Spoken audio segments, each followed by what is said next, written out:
Au cœur de la nature sauvage du Montana, une ours blessée est découverte, s'accrochant à la vie, mais elle n'est pas seule. Ce qu'elle protège laisse tout le monde abasourdi. Pourquoi un grizzly, un prédateur au sommet de la chaîne alimentaire, défierait-il la nature elle-même? Quel lien caché est si puissant qu'il transcende l'instinct et la survie? Alors que les experts s'empressent de percer le mystère, une chose devient claire. Ce n'est pas un sauvetage ordinaire. C'est une histoire qui va tout changer. Le vent hurlait à travers la nature sauvage du Montana, se faufilant entre les pins imposants et soulevant des amas de neige sur le sol de la forêt. Une radio crépitait à l'intérieur du poste de garde forestier, ses parasites brisant le silence avant que la voix de Jake Bennett ne s'en mêle. « Emma, tu es là? Nous avons un rapport d'un randonneur, un ours blessé, à environ 3 km de Ridge Trail. » Emma Collins, biologiste et spécialiste de la faune sauvage, resserra sa prise sur la radio. Elle a répété qu'elle était blessée, tout en essayant de récupérer son équipement. À quel point? Je ne sais pas. Le randonneur a dit qu'il boitait, peut-être parce qu'il avait été touché par une balle perdue. Mais voici la partie étrange. Elle a dit que l'ours n'était pas seul. Emma fronça les sourcils. Des oursons? Non. Jake hésita un instant avant de retrouver sa voix. Elle dit que l'ours gardait quelque chose. Une bûche creuse. Emma échangea un regard avec Mark Reynolds, le vétérinaire qui avait examiné les notes sur une récente migration d'élan. Il haussa un sourcil mais ne l'interrompit pas tandis qu'elle attrapait son manteau. Je suis en route. Rendez-vous au départ du sentier dans 10 minutes. En quelques minutes, Emma dévalait la route enneigée dans son camion, ses phares perçant la brume du début de soirée. Le froid était mordant, le genre de froid hivernal qui s'installe dans les os et y reste. Mais Emma était trop préoccupée pour s'en soucier. Un ours blessé était inquiétant, mais le détail concernant le tronc creux la taraudait. S'il n'y avait pas de petit, qu'est-ce qui pourrait bien faire s'attarder un grizzly blessé? Elle arriva au pied du Ridge Trail, où le camion de Jake était déjà garé. Il était en train d'ajuster son sac quand elle sortit. Le randonneur est parti, lui dit-il en désignant le début du sentier vide. Elle ne voulait pas rester, mais elle a laissé des coordonnées détaillées. Emma a ajusté ses gants. Allons-y. Ils avancèrent rapidement, suivant le sentier sinueux qui montait la crête, leurs bottes craquant sur la terre durcie par le gel. Le soleil commençait à descendre sous l'horizon, projetant de longues ombres entre les arbres. Mais l'esprit d'Emma était fixé sur ce qui l'attendait. Lorsqu'ils atteignirent les coordonnées, Jake désigna une étendue de neige perturbée. Des traces de pas menaient dans cette direction. Ils suivirent les traces de pas, notant les signes de lutte. Une profonde impression d'un gros objet qui avait trébuché, une tache de sang noircissant la neige. L'air était lourd d'une odeur piquante de pain et de quelque chose de plus terreux, de plus musqué. Puis juste devant, partiellement caché par un arbre tombé, Emma l'aperçut. Luna. L'ours était enroulé autour d'un tronc creux, son corps massif formant un arc protecteur. Même de loin, Emma pouvait voir la douleur dans sa posture. La façon dont elle favorisait un côté, la raideur de sa respiration. Mais plus que cela, elle vit la férocité indubitable dans les yeux de Luna lorsqu'ils rencontrèrent les siens. Jake expira lentement. Elle ne s'éloigne pas, acquiesça Emma. La plupart des animaux blessés, en particulier les ours, s'enfuiraient à la vue d'un humain. Mais Luna ne partait pas. Elle montait la garde. Emma s'approcha prudemment, d'une voix basse et ferme. « Salut ma fille. Nous ne sommes pas là pour te faire du mal. » Luna souffla mais ne chargea pas, ses yeux marron foncé fixés sur les mouvements d'Emma. Emma fit un pas de plus et regarda dans le tronc creux. Son souffle s'arrêta. À l'intérieur, blotti contre l'écorce rugueuse, se trouvaient 2 minuscules silhouettes. Un chiot labrador, noir comme la nuit, et un minuscule chaton frissonnant au pelage gris et blanc. Ils étaient recroquevillés l'un contre l'autre, leurs petits corps pressés l'un contre l'autre pour se réchauffer. Et ils ne se cachaient pas là. Ils étaient protégés. Emma jeta un coup d'œil à Jake, dont l'expression reflétait son étonnement. « Tu vois ça » murmura-t-elle. Jake hocha lentement la tête. Un grizzly. Gardant un chien et un chat? C'était du jamais vu. Les grizzlies étaient des prédateurs au sommet de la chaîne alimentaire, leur instinct étant aiguisé pour survivre, et non pour nourrir des créatures qu'ils auraient normalement considérées comme des proies. Et pourtant, Luna était là, meurtrie et blessée, protégeant de vie fragile de tout le poids de son corps. Emma s'accroupit, le cœur battant. Le chiot leva la tête la première, ses yeux sombres endormis et confiants. Le chaton bougea à peine, trop épuisé pour réagir. Ils étaient probablement là depuis des jours, survivant contre toute attente sous la protection de Luna. Nous devons les faire sortir, murmura Jake, sa voix teintée d'admiration. Emma hocha la tête, mais savait que ce ne serait pas aussi simple. Luna n'était pas juste une ours blessée. Elle devait faire face à un instinct maternel qui avait pris le pas sur ses propres besoins de survie. Il ne pouvait pas simplement entrer et prendre les animaux sans risquer la colère de Luna. Elle tendit la main vers son sac et récupéra lentement un morceau de tissu imbibé d'un spray sédatif doux. « Nous allons d'abord la calmer, dit-elle doucement. Ensuite, nous les sortons tous les trois. » Jake hésita. « Tu es sûr de ça ?» Emma croisa son regard. « Nous ne pouvons pas les laisser. » Jake n'a pas discuté. Ils ont travaillé rapidement, préparant la fléchette tranquillisante pendant qu'Emma continuait à parler d'une voix basse et apaisante. Les oreilles de Luna frémirent, sa respiration devint lourde, mais elle n'attaqua pas. Au lieu de cela, elle les observa, comme si elle pesait leurs intentions. Lorsque la fléchette frappa son épaule, elle tressaillit mais ne rugit pas. Au lieu de cela, elle expira lentement et lourdement, son corps massif s'enfonçant davantage dans la neige. Ses paupières s'affaissèrent, quelques minutes plus tard, elle s'effondra, inconsciente mais respirant régulièrement. Emma ne perdit pas de temps. Elle et Jake se précipitèrent en avant, extrayant avec précaution le chiot et le chaton de la bûche. Le chiot émit un faible gémissement, mais ne fit aucune tentative de résistance. Le chaton émit un miaulement à peine audible avant de se blottir dans les mains gantées d'Emma. Jake a vérifié les blessures de Luna. Elle a une blessure par balle, ancienne mais profonde. Quelqu'un a essayé de la faire tomber. Emma serra les dents. Des braconniers. Ils travaillèrent efficacement, enveloppant Luna dans une bâche sécurisée pour le transport et en s'assurant que les petits animaux étaient bien au chaud dans le manteau d'Emma. Tandis qu'ils soulevaient Luna pour la placer sur un traîneau, Emma jeta un coup d'œil aux deux créatures fragiles dans ses bras. Charlie. Le nom lui est venu spontanément alors qu'elle regardait le chiot. Et Willow pour le petit chaton tremblant. Jake remarqua son expression. Tu les nommais déjà ? Emma sourit faiblement. Il le mérite. Alors qu'il commençait le voyage de retour, les pensées d'Emma tourbillonnaient. Qu'est-ce qui avait poussé Luna à les accueillir ? Qu'est-ce qui l'avait empêché, elle, une prédatrice au sommet de la chaîne alimentaire, de faire ce que son instinct lui dictait ? Elle n'avait pas encore les réponses, mais en regardant les petits visages confiants pressés contre sa poitrine, elle savait une chose. Ce n'était que le début.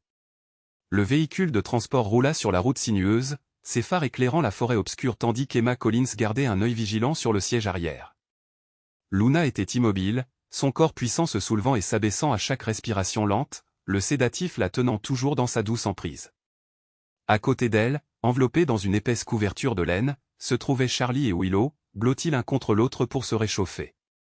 La petite poitrine du chiot palpitait à chaque respiration tandis que le chaton, bien que frêle, s'était recroquevillé contre lui, cherchant du réconfort dans sa chaleur. Les mains d'Emma se resserrèrent autour du volant alors qu'elle parcourait la route cahoteuse en direction du centre de réhabilitation de la faune sauvage, son esprit tournant encore à cause de ce qu'elle venait d'observer, un grizzly protégeant un chiot et un chaton. Cela défiait toutes les lois naturelles qu'elle avait étudiées. Elle avait vu des ours protéger férocement leurs petits, les avoir vus risquer leur vie pour combattre des menaces, mais jamais elle n'avait vu un prédateur agir comme gardien d'une espèce si différente de la sienne. La partie scientifique de son cerveau cherchait désespérément des explications. Peut-être que l'instinct maternel de Luna avait été déclenché par la vulnérabilité des petits animaux, ou peut-être s'agissait-il d'une sorte de réaction traumatique, mais au fond d'elle-même, elle savait qu'il y avait quelque chose de plus, quelque chose que la logique seule ne pouvait pas expliquer. Jake, assis sur le siège passager, secoua la tête avec un étonnement silencieux. « Tu as déjà vu quelque chose comme ça avant ? » « Pas du tout », admit Emma en lui jetant un bref coup d'œil avant de se concentrer à nouveau sur la route. « Si quelqu'un m'avait raconté cette histoire, je ne l'aurais pas cru. » Jake expira en se frottant le visage. Les gens sous-estiment toujours les animaux. Nous pensons les avoir tous compris, mais ensuite quelque chose comme ça se produit, et c'est juste. Il fit un geste vague, luttant pour trouver ses mots. Cela change tout, acquiesça Emma. La lueur du centre de rééducation apparut devant nous, son petit groupe de bâtiments à peine visible au milieu des bois épais. L'établissement était modeste mais bien équipé, géré par une équipe de vétérinaires dévoués, de défenseurs de l'environnement et de bénévoles qui travaillaient sans relâche pour soigner les animaux sauvages blessés. Ce soir, ils allaient ajouter 3 résidents inattendus à leur liste. Alors qu'ils s'engageaient dans l'allée principale, les portes de la clinique s'ouvrirent et le docteur Mark Reynolds en sortit, déjà enfilant ses gants médicaux. Son expression était celle d'un calme d'entraînement, mais ses yeux passèrent de Luna au petit paquet dans les bras d'Emma avec une curiosité à peine dissimulée. « Je m'attendais à un ours blessé, dit-il, mais il semble que tu aies apporté un petit plus. » Emma sortit prudemment du véhicule, berçant Charlie et Willow contre sa poitrine. « C'est une longue histoire, dit-elle, mais assurons-nous d'abord qu'ils vont tous bien. » Mark hocha la tête et leur fit signe de le suivre à l'intérieur. La clinique était chaude, emplie de l'odeur antiseptique du désinfectant mêlée à l'odeur terreuse du foin et de la litière des animaux. Tandis que Jake et Mark travaillaient ensemble pour soulever Luna sur la table d'examen, Emma s'installa sur une chaise près du coin, déballant doucement la couverture pour mieux voir Charlie et Willow. Charlie cligna des yeux avec des yeux endormis, ses petites pattes s'étirant vers l'extérieur avant de laisser échapper un léger soupir et de se frotter contre son bras. Willow, plus délicate, laissa échapper un léger grognement avant de se rapprocher de la chaleur de la fourrure du chiot. Le cœur d'Emma se serra à cette vue. Elles avaient traversé tant d'épreuves, et pourtant, même épuisées, elles s'accrochaient l'une à l'autre comme si rien au monde ne pouvait les séparer. Les signes vitaux sont faibles mais stables, dit Mark, en ajustant la lampe du plafond pendant qu'il examinait la blessure de Luna. Elle a de la chance. La balle n'a pas touché d'organes importants, mais une infection se déclare. Nous allons devoir nettoyer la plaie, retirer le fragment et lui administrer des antibiotiques. Emma hocha la tête. Et les plus petits? Mark tourna son attention vers les 2 minuscules créatures dans ses bras, fronçant les sourcils tandis qu'il passait une main douce sur les côtes de Charlie. Mal nourri, mais rien de critique, il a besoin de nourriture, de chaleur et de repos. Le chaton? Il hésita, inspectant le corps fragile de Willow. Elle est plus faible, peut-être en hypothermie. Nous devrons la surveiller de près. Emma avala la boule qui lui serrait la gorge. Elle avait déjà vu des animaux survivre à des épreuves impossibles, mais l'idée de perdre Willow maintenant, après tout ça, lui était insupportable. « Fais tout ce que tu dois faire, dit-elle doucement. Mark fit un signe de tête rassurant avant de faire signe à l'un des assistants vétérinaires. Donnons des liquides chauds au chaton et préparons la salle d'opération pour Luna. Les heures suivantes passèrent dans un flou de mouvements. Emma et Jake aidèrent autant qu'ils le pouvaient, mais la plupart du temps, ils ne pouvaient qu'attendre. Charlie, après avoir mangé un petit repas, s'était recroquevillé dans un nid de couverture, son petit corps pouvant enfin se détendre. Willow avait été placée dans une couveuse pour se réchauffer, sa silhouette frêle enveloppée confortablement dans des serviettes douces, et Luna. Luna se battait. Emma arpentait la salle d'attente, l'esprit agité.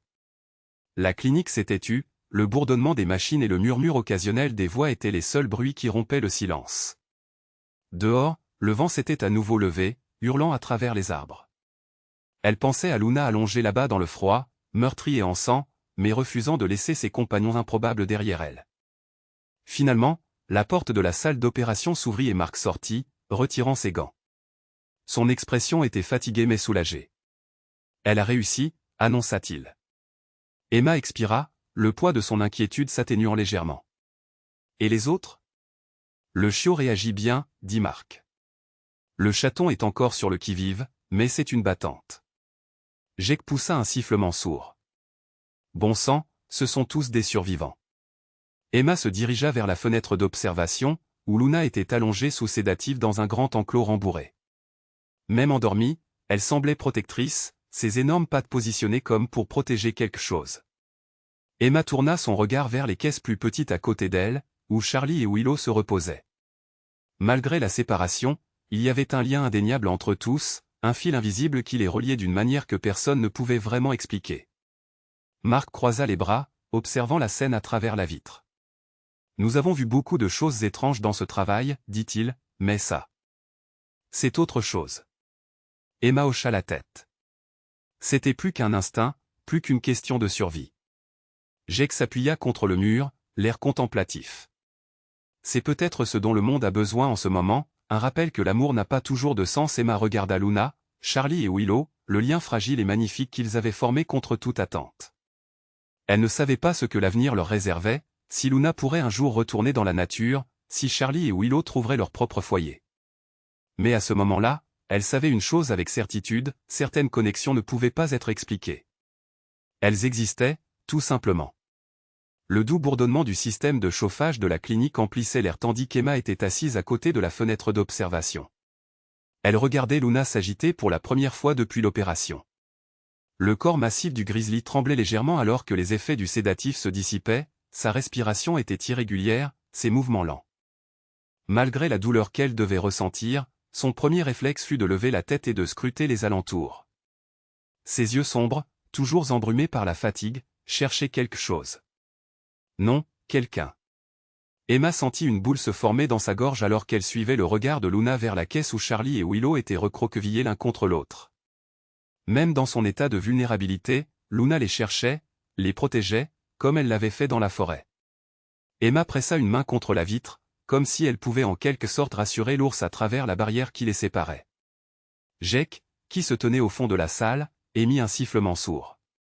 Peu importe combien de fois je le vois, ça n'a toujours aucun sens. Il s'approcha, les bras croisés sur sa poitrine. Tu crois qu'elle comprend ce qui se passe? Emma hocha légèrement la tête, toujours fascinée par la tentative silencieuse mais déterminée de Luna de bouger. Elle sait qu'elle est dans un endroit nouveau, et elle sait qu'ils sont toujours là. Mark était entré dans la pièce, jetant un œil à son presse-papier alors qu'il mettait à jour le dossier de Luna. Ses signes vitaux sont stables, mais elle n'est pas encore sortie d'affaire.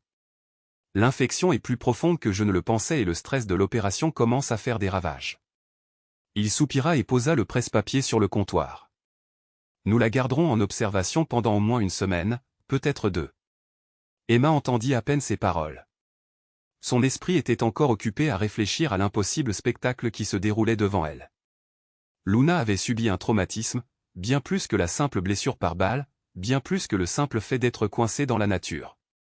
Quelque chose de plus profond, quelque chose de non dit, la liait à ces 2 petites créatures. Que était-ce que c'était? Un besoin de protection? Un sentiment de perte? Comme sur un signal, Charlie émit un léger gémissement de l'intérieur de sa cage.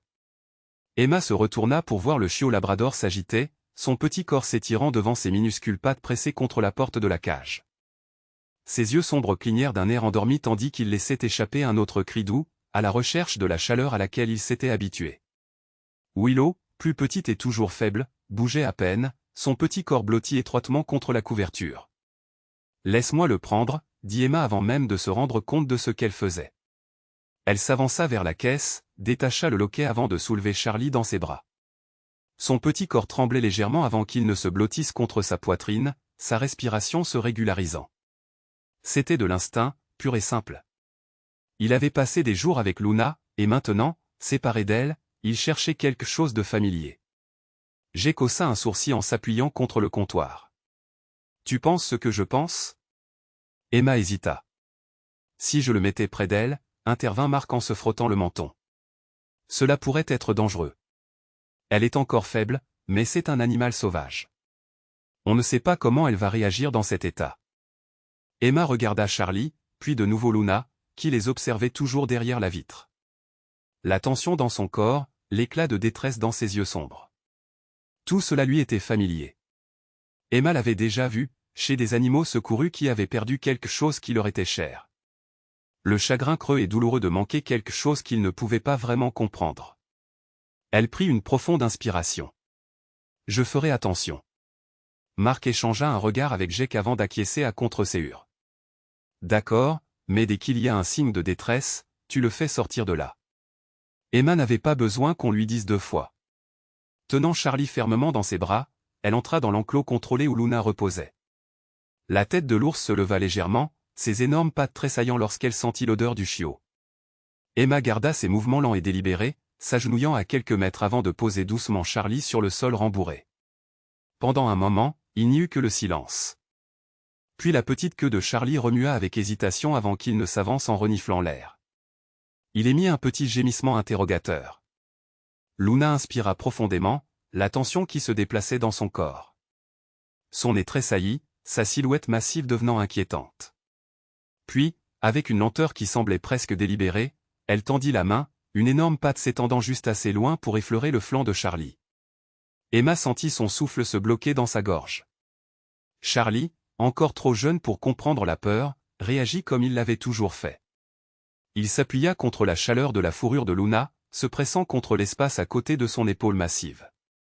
Un grondement bas et satisfait s'échappa de la gorge du grizzly, quelque chose qui ressemblait à un ronronnement mais qui était plus profond, plus primitif. Elle se déplaça légèrement, ajustant sa position juste assez pour faire de la place à la petite créature contre elle. Jake jura à voix basse derrière la vitre. Incroyable. Emma pouvait à peine bouger. Chaque instinct en elle lui criait que cela ne devrait pas arriver, que cela défiait toutes les lois de la nature qu'elle avait passé sa vie à étudier, et pourtant c'était là. Luna ne se contentait pas de tolérer la présence de Charlie, elle l'acceptait, le serrait contre elle, le protégeait. Charlie poussa un soupir endormi et se blottit contre elle, son petit corps se levant et s'abaissant au rythme de sa respiration. Emma se leva lentement, reculant pour leur laisser de l'espace, le cœur battant. C'était quelque chose de nouveau, de profond, quelque chose qui ne pouvait pas s'expliquer par de simples instincts de survie. Elle se tourna vers Mark, dont l'expression exprimait une incrédulité totale. « Nous devons documenter cela, dit-elle, sa voix à peine plus haute qu'un murmure. Mark hocha la tête, les yeux toujours fixés sur le lien impossible qui se développait devant eux. Cela change tout. Les jours suivants au centre de réhabilitation de la faune sauvage se passèrent dans un brouillard d'observation silencieuse et d'étonnement prudent. La guérison de Luna fut lente mais régulière. La blessure par balle était profonde, mais avec la guérison de l'infection et la diminution du gonflement, elle avait commencé à se déplacer plus confortablement. Ce à quoi personne ne s'attendait, cependant, c'était la façon dont elle semblait se détendre le plus lorsque Charlie était à ses côtés. Chaque matin, Emma trouvait le petit labrador recroquevillé dans le creux de l'avant-bras massif de Luna, sa petite poitrine se soulevant et s'abaissant au rythme de la sienne. Les premières nuits, elle avait eu peur de les laisser seuls ensemble, craignant qu'un instinct enfoui chez Luna ne se réveille et ne mette Charlie en danger. Mais c'est le contraire qui s'est produit. En fait, c'était comme si Luna ne pouvait pas se reposer complètement à moins de savoir que la petite créature était proche. Même Willow, bien que beaucoup plus faible, avait commencé à réagir à la présence de Luna d'une manière que personne ne pouvait expliquer complètement. Elle était encore trop fragile pour bouger beaucoup par elle-même, son petit corps se remettant d'une quasi-famine. Mais chaque fois qu'elle était placée près de l'enclos de Luna, sa respiration se régularisait et ses petites pattes, à peine plus grosses qu'une pièce de monnaie, frémissaient dans l'air comme si elle cherchait à attraper quelque chose. Le lien était indéniable. Jake s'appuya contre la vitre un après-midi, les bras croisés, tandis qu'il observait ce trio étrange. « Ce n'est pas seulement une empreinte, n'est-ce pas » demanda-t-il d'une voix calme mais pensive. Emma, debout à côté de lui, secoua la tête. L'empreinte se produit lorsqu'un bébé perçoit quelque chose comme une figure parentale. Charlie et Willow n'étaient pas encore des nouveau-nés lorsqu'ils l'ont trouvé. Ils étaient déjà assez grands pour reconnaître que Luna n'était ni un chien ni un chat. Et pourtant, ils lui font entièrement confiance. Jake laissa échapper un souffle lent, regardant Charlie sortir de sa sieste, ses oreilles tombantes tressaillant avant qu'il ne s'étire contre la fourrure de Luna. L'énorme grizzly émit un grondement bas et endormi, se déplaçant juste assez pour accueillir le chiot sans se réveiller complètement. « C'est plus que de la confiance » murmura Jake. « C'est comme s'ils appartenaient l'un à l'autre. » Emma ne répondit pas, mais le poids dans sa poitrine lui disait qu'elle était d'accord. C'était un lien qui défiait la logique, et pourtant cela se produisait sous leurs yeux. L'histoire de l'ours gardien a commencé à se répandre au-delà de la clinique. Ce qui avait commencé comme des rumeurs parmi le personnel est rapidement devenu une sensation virale. Un vétérinaire en visite avait pris une photo de Luna et Charlie recroquevillés l'un contre l'autre et en quelques jours, l'image avait explosé sur les réseaux sociaux, attirant l'attention des journalistes, des défenseurs de l'environnement et des gens ordinaires captivés par le mystère de tout cela. Les médias ont repris l'histoire, avec des gros titres allant de l'amitié improbable, à l'ours, aux chiots et aux chatons qui ont tout changé, en passant par la science ne peut pas expliquer cela, ce que Luna nous apprend sur la compassion dans la nature. Emma n'était pas sûre de ce qu'elle en pensait. D'un côté, cette attention a suscité une vague de dons au centre, un financement qui servirait non seulement à prendre soin de Luna, mais aussi à des dizaines d'autres animaux sauvés. D'un autre côté, elle s'inquiétait des conséquences de cette situation sur l'avenir de Luna. Mark, pragmatique comme toujours, avait déjà commencé à recevoir des appels d'instituts de recherche et de journalistes qui demandaient des interviews. « C'est du jamais vu », a-t-il confié à Emma un soir alors qu'ils examinaient le dossier médical de Luna. « Si nous parvenons à comprendre pourquoi ce lien s'est formé, nous pourrions peut-être changer complètement notre façon de voir le comportement animal. Emma soupira en se frottant la nuque. Je comprends, Marc, mais elle n'est pas une expérience. C'est une créature vivante qui a déjà traversé l'enfer. Je ne veux pas la transformer en spectacle. L'expression de Marc s'adoucit. Moi non plus. Mais il faut admettre que cette histoire nous dépasse. Emma savait qu'il avait raison. Elle avait passé des années à travailler dans le domaine de la conservation de la faune sauvage, à étudier le comportement des ours, à suivre les migrations et à comprendre les instincts de survie. Mais rien ne l'avait préparée à cela. S'il pouvait apprendre quelque chose de Luna, quelque chose qui remettait en question leur façon de comprendre le monde naturel, cela ne valait-il pas la peine d'être exploré? Cette question pesait sur elle au fil des jours.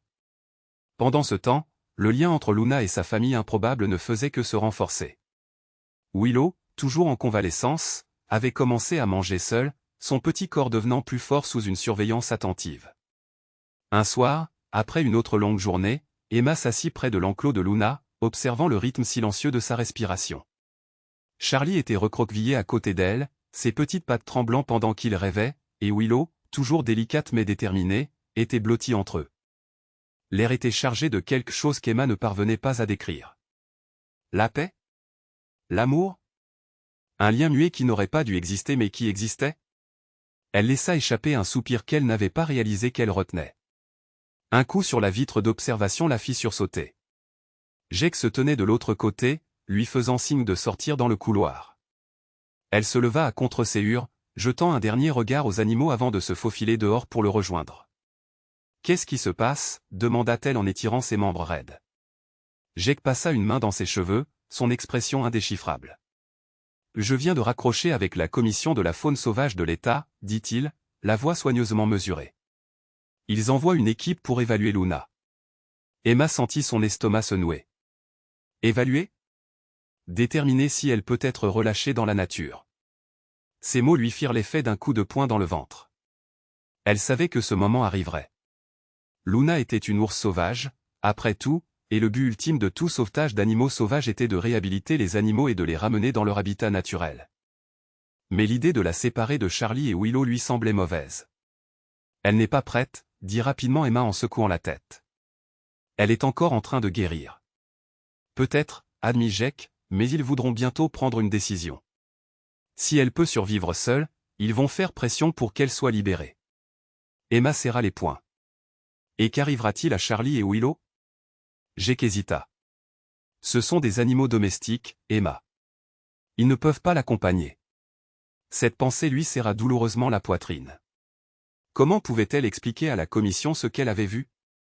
Que Luna ne se contentait pas de tolérer ces animaux. Elle était liée à eux. Elle les avait protégés alors qu'elle n'avait aucune raison de le faire. Elle les avait élevés d'une manière que personne ne pouvait comprendre. Et maintenant, ils allaient être déchirés parce que cela ne correspondait pas au récit de la façon dont les choses étaient censées fonctionner. Elle expira lentement, essayant de se calmer. Nous devons lutter contre cela. Jake l'étudia, puis hocha la tête. Alors nous ferions mieux de commencer à préparer notre dossier. Emma se retourna vers la fenêtre, regardant Luna bouger dans son sommeil, se recroquevillant instinctivement autour des minuscules créatures qui étaient devenues sa famille. Elle ne savait pas comment, mais elle trouverait un moyen de les garder ensemble. Car certains liens ne sont pas seulement destinés à être étudiés. Ils sont destinés à être protégés. Les premiers signes de l'emprise de l'hiver s'installèrent sur le centre de réhabilitation de la faune sauvage, le givre bordant les fenêtres dans l'air matinal, chargé d'une odeur de pin et de terre humide. À l'intérieur de l'enclos de Luna, l'ours massif s'agita, se déplaçant juste assez pour attirer Charlie et Willow plus près de sa fourrure chaude. Le petit chiot labrador poussa un soupir endormi, sa queue tressaillant, tandis que le minuscule chaton étira ses pattes fragiles, resserrant son corps contre le rythme de la respiration de Luna. C'était une scène à laquelle Emma s'attendait. Pourtant, peu importe le nombre de fois où elle en avait été témoin, le spectacle ne cessait jamais de l'étonner. Le lien entre elles n'avait fait que se renforcer au cours des semaines qui avaient suivi leur sauvetage, et maintenant, alors qu'elle regardait de l'autre côté de la vitre, elle sentit une boule d'inquiétude se former dans sa poitrine. La commission de la faune sauvage devait venir aujourd'hui.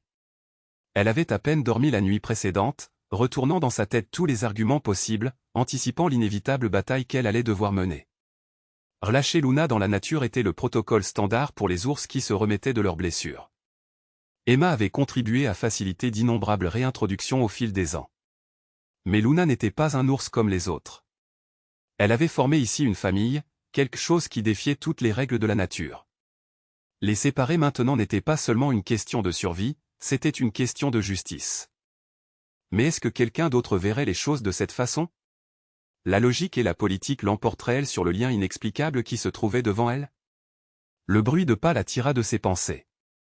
Elle se retourna alors que Jake s'approchait, son expression indéchiffrable. Il avait été plus silencieux que d'habitude ce matin-là, et Emma soupçonnait qu'il était tout aussi en conflit qu'elle au sujet de la réunion d'aujourd'hui. Il s'arrêta à côté d'elle, suivant son regard vers le trio à l'intérieur de l'enclos. « Ils envoient un biologiste et un représentant de l'État, dit-il finalement à voix basse. Elle devrait être là d'ici 1 heure. Emma expira par le nez, résistant à l'envie de croiser les bras. Et quelle est leur position? Jake hésita. Officiellement, ils veulent évaluer les progrès de Luna. Officieusement, ils penchent plutôt pour une libération. Emma serra les dents. Bien sûr qu'il l'était. Un ours réhabilité avait sa place dans la nature. C'était le système. Le problème, c'est que le système n'avait jamais prévu ce genre de choses. Il nous faut donc les convaincre du contraire.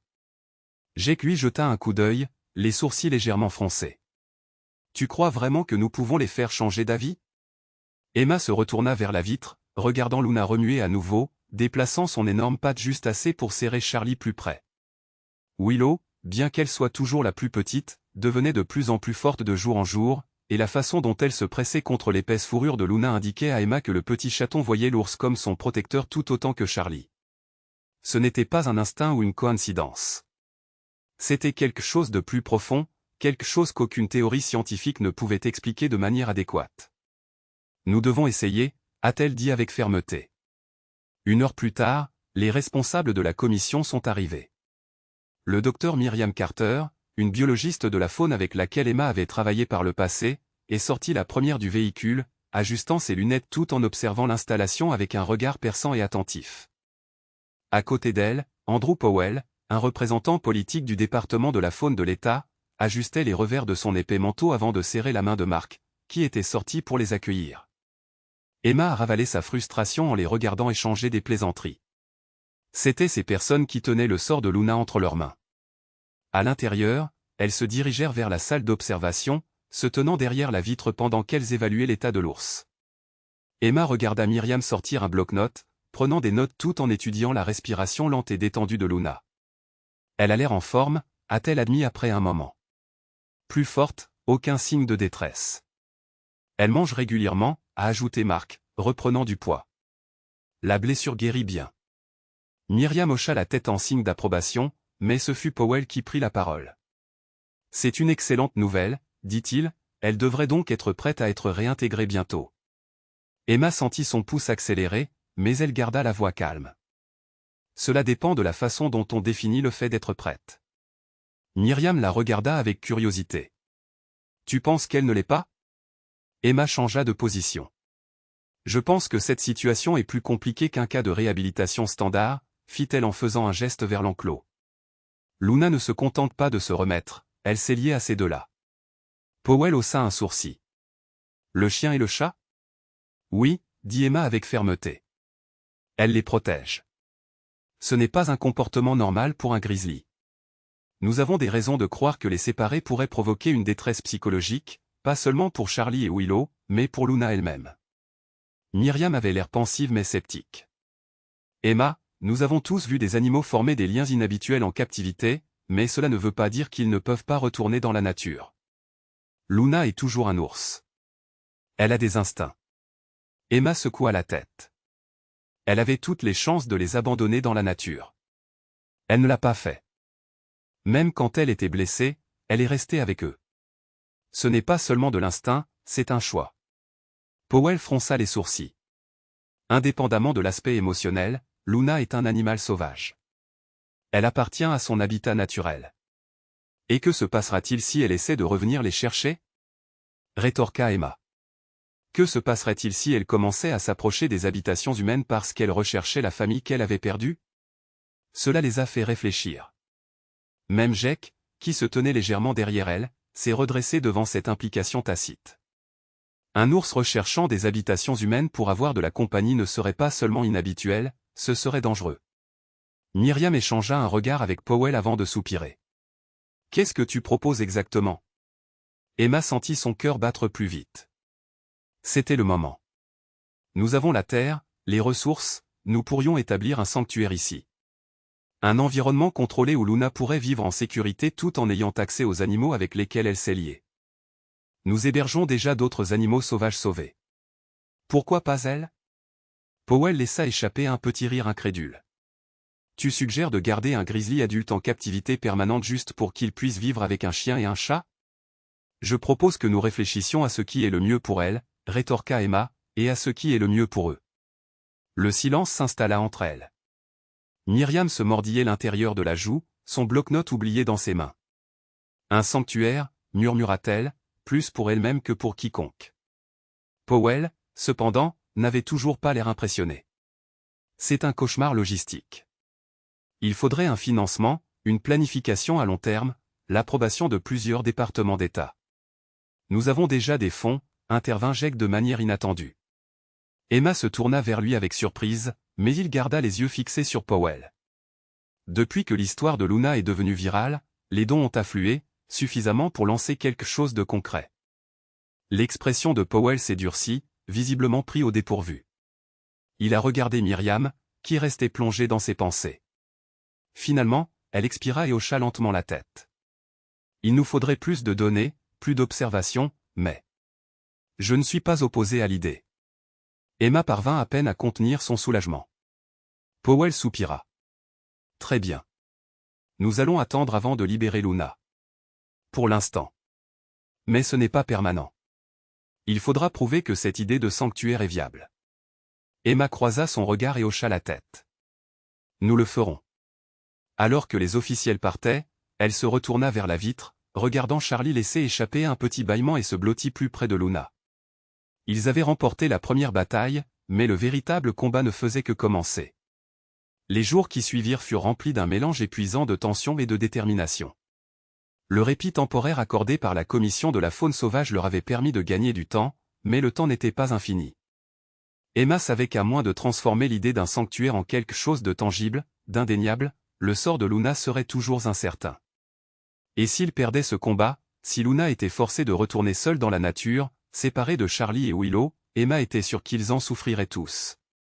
Elle avait vu les effets de la séparation sur des animaux qui avaient noué des liens profonds, la façon dont certains refusaient de manger, la façon dont d'autres cherchaient sans relâche ce qui leur avait été pris. C'était un genre de chagrin qu'aucun article scientifique ne pouvait décrire complètement. Mais Emma en avait été le témoin direct et elle n'allait pas laisser cela se produire ici.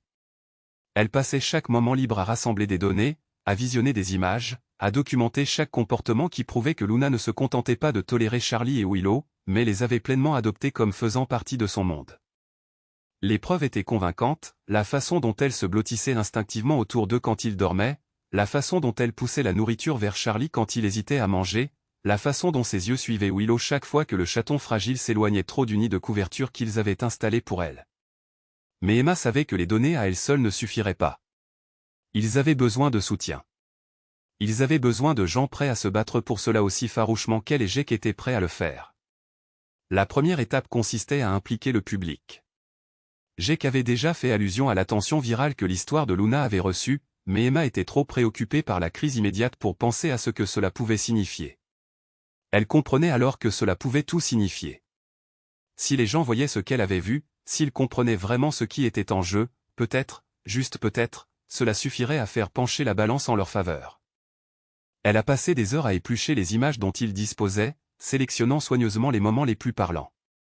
La première fois que Charlie s'était recroquevillé contre la silhouette massive de Luna, la façon dont Luna avait hésité, puis s'était déplacée juste assez pour lui faire de la place, la façon dont Willow, encore si petite, s'était enfouie dans l'épaisse fourrure de la patte de l'ours comme si c'était l'endroit le plus sûr du monde.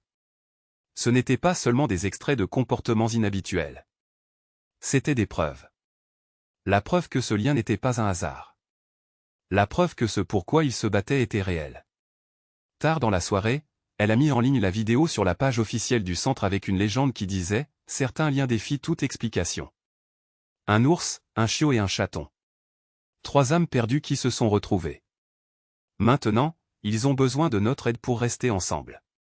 Aidez-nous à leur construire un sanctuaire.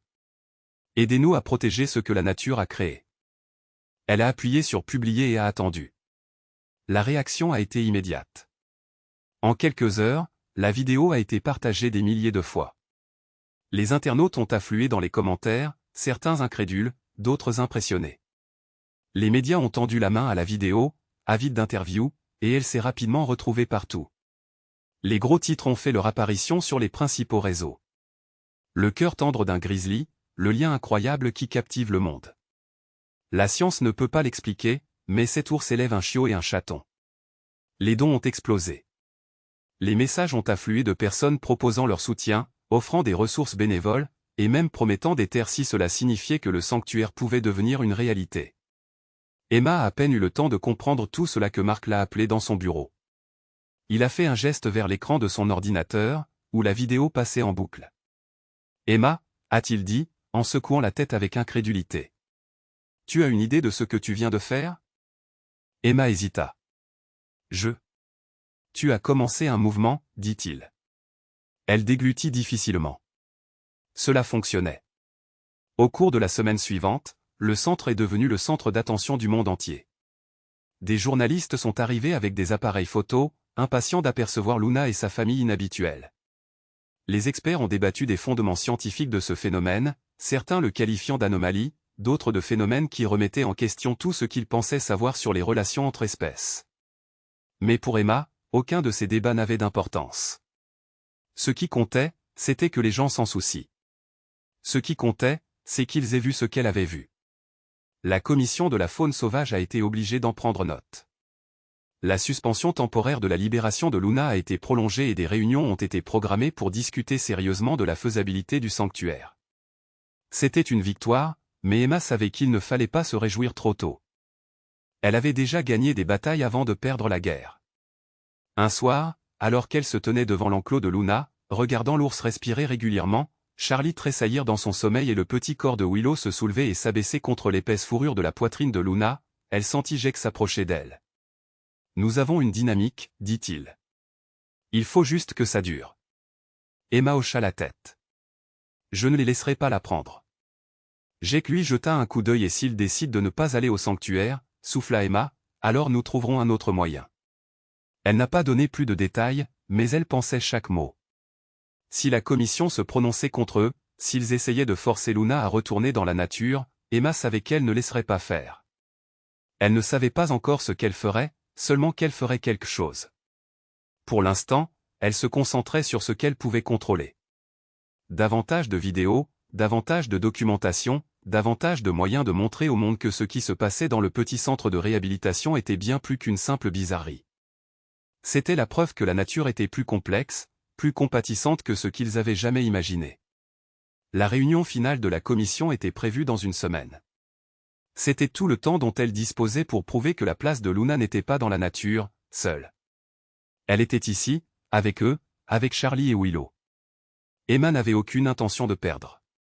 Le matin de la décision finale arriva dans un silence pesant, celui qui pressait la poitrine d'Emma et refusait de la lâcher.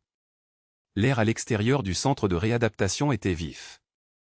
Le paysage du Montana était recouvert d'une fine couche de givre, les derniers vestiges de l'automne s'accrochant désespérément avant que l'hiver ne s'installe. À l'intérieur, la tension était palpable. Les membres du personnel se déplaçaient en silence, leurs regards emplis d'une inquiétude inexprimée. C'était ça. Aujourd'hui, la commission devait décider si Luna serait relâchée dans la nature, forcée d'abandonner les 2 petites créatures qu'elle avait choisi de protéger, ou si la proposition de sanctuaire serait approuvée, leur permettant de rester ensemble. Le sort d'une famille inexplicable reposait entre les mains de personnes qui ne comprendraient peut-être jamais pleinement ce qu'elles décidaient. Emma se tenait à l'extérieur de l'enclos de Luna, ses doigts serrés autour de la balustrade d'observation tandis qu'elle regardait l'ours massif sortir de son sommeil. Charlie, l'ombre toujours fidèle, était blotti contre Luna, son petit nez noir tressaillant tandis qu'il rêvait. Willow était blotti juste sous le menton de Luna, son petit corps presque englouti par l'épaisse fourrure, ses pattes délicates pétrissant distraitement dans son sommeil. Ils ne savaient pas ce que signifiait aujourd'hui. Ils ne savaient pas que la vie qu'ils avaient construite ensemble pourrait être brisée avant la tombée de la nuit.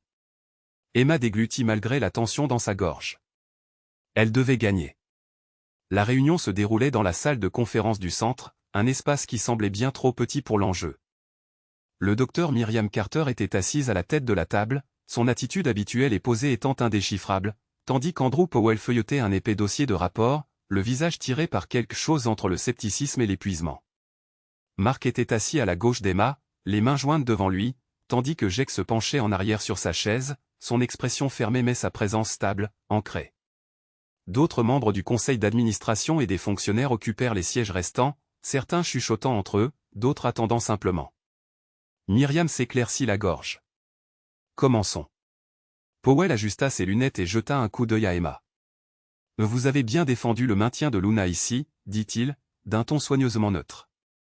La réaction du public a été écrasante, c'est le moins qu'on puisse dire, mais nous devons être clairs, le sentiment public ne dicte pas à lui seul la politique en matière de faune sauvage. Emma hocha la tête, s'obligeant à rester calme. Je comprends cela. C'est pourquoi j'ai passé ces dernières semaines à rassembler des preuves scientifiques qui soutiennent notre proposition. Elle fit un geste vers le classeur épais devant elle. Modèle de comportement, niveau de réponse au stress, projection d'impact à long terme. L'attachement de Luna à Charlie et Willow n'est pas seulement une nouveauté, c'est une adaptation. Si nous la libérons maintenant, nous ne la renverrons pas simplement dans la nature, nous lui enlèverons la seule famille qui lui reste. Powell soupira en feuilletant les documents. Emma, je ne nierai pas que ce qui se passe ici est unique, mais les ours sont des animaux solitaires. Finalement, elle reviendra à son instinct naturel. La mâchoire d'Emma se serra. C'est son instinct qui l'a poussée à les protéger en premier lieu. Myriam se pencha en avant, entrelaçant ses doigts. Si nous approuvons ce sanctuaire, nous créons un précédent. D'autres pourraient soutenir que tout animal lié devrait être gardé en captivité, même lorsque la libération est possible. Emma croisa son regard sans hésiter. Il ne s'agit pas de captivité, mais de donner à Luna un environnement où elle puisse s'épanouir. Si nous la forçons à vivre dans une situation où elle ne se sent pas en sécurité, où elle commence à chercher ce qu'elle a perdu, elle pourrait finir par errer trop près des habitations humaines. Cela mettrait sa vie en danger. Jake, qui était resté silencieux jusqu'à présent, a pris la parole. Elle se remet ici depuis des semaines et n'a jamais montré d'agressivité envers les humains, même après tout ce qu'elle a traversé. Si elle l'avait fait, nous n'aurions même pas cette conversation. Mais elle n'est pas dangereuse. Elle est différente. Myriam expira lentement. Le terrain que tu proposes pour le sanctuaire, combien d'espace? Le cœur d'Emma fit un bond. Ils y réfléchissaient. Nous avons déjà obtenu 20 hectares grâce à des dons, ce qui est suffisant pour un environnement contrôlé qui imite les conditions qu'elle aurait dans la nature. Elle serait toujours libre, mais sans les risques. Powell échangea un regard avec Myriam. Et le financement? Mark, qui avait passé toute la matinée à examiner les rapports financiers, leur tendit un dossier. Grâce à l'argent récolté auprès de l'intérêt public, de donateurs privés et de subventions pour la conservation, nous avons de quoi assurer le fonctionnement pendant au moins 5 ans. Myriam se pencha en arrière sur sa chaise, les yeux rivés sur les documents qui se trouvaient devant elle. La pièce était pleine de silence. Puis elle parla. J'ai besoin d'un moment avec le conseil. Les mains d'Emma tremblaient lorsqu'elle sortit. Elle arpentait le couloir tandis que Jake s'appuyait contre le mur, les bras croisés. Tu as fait tout ce que tu pouvais, murmura-t-il. Emma secoua la tête. Ce n'est pas suffisant tant qu'ils ne disent pas oui. Les minutes s'étirèrent jusqu'à ce qu'elles semblent durer des heures. Emma pensait à toutes les issues possibles, chacune pire que la précédente. S'ils refusaient la proposition, s'ils emmenaient Luna avec eux, si elle devait voir Charlie et Willow perdre la seule mère qu'ils aient jamais connue, elle ne pensait pas pouvoir le supporter. Finalement, la porte s'ouvrit. Myriam et Powell sortirent, leurs expressions indéchiffrables. Myriam s'éclaircit la gorge. Le conseil avait pris une décision. Emma retient son souffle. Le Montana Wildlife Rehabilitation Center obtient officiellement l'autorisation d'établir le premier sanctuaire désigné pour les liens non traditionnels entre animaux. Luna reste.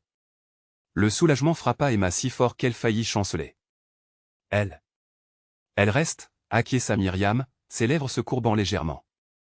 La pression publique a aidé, mais en fin de compte, vos données étaient indéniables. C'est quelque chose de nouveau, et nous devons le comprendre. Elle appartient à cet endroit. Emma laissa échapper un soupir tremblant, son corps tout entier relâchant la tension qu'elle n'avait même pas réalisé qu'elle retenait. Jake lui posa une main sur l'épaule en murmurant « Je t'avais dit qu'on y arriverait ». Mais elle l'entendit à peine. Elle était déjà en mouvement. L'enclos était calme quand elle entra. Luna était allongée là où elle le faisait toujours, la tête posée sur ses pattes massives, les yeux mi-clos. Charlie leva la tête au bruit des pas d'Emma, sa queue remuant d'un air endormi, tandis que Willow étira ses petits membres, laissant échapper un bâillement délicat. Emma s'agenouilla et pressa doucement une main sur l'épaisse fourrure de Luna. L'ours cligna lentement des yeux, quelque chose de connu dans ses yeux marron foncé. « Tu restes » murmura Emma, la gorge serrée.